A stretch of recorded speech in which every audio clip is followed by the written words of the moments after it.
Interesting film.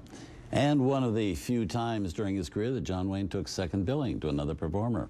Back with me now to talk about this film and the Wayne career is Scott Eyman, the author of the recent John Wayne biography, John Wayne, The Life and Legend. Do you like this film? I adore this film. To me, it's almost a litmus test of maturity. When I first saw it, I was in my early 20s, and I didn't get it. I thought it was long and a little overly gloomy, and it just went right over my head. And I saw it again a couple years later, and then when I saw it again in my 40s, it just hit me like a thunderbolt. It's about functioning at the highest level you possibly can in spite of what is thrown at you.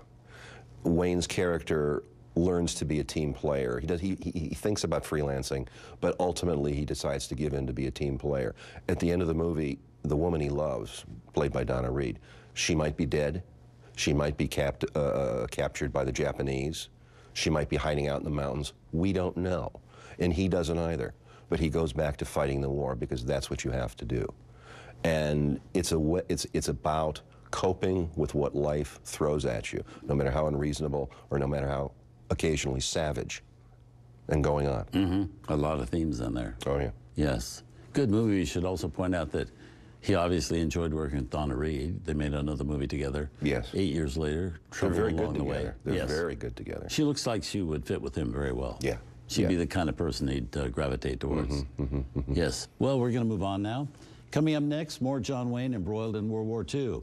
This time, he's a lieutenant of a submarine dallying with a naval nurse who happens to be his ex-wife, played by the exceptional Patricia Neal. Tonight on Turner Classic Movies, Star of the Month John Wayne fights the good fight on the high seas in Operation Pacific. Then Wayne gives it his all as one of the fighting Seabees. And John is the Duke of Death in Edward Dmytryk's Back to Bataan. Turner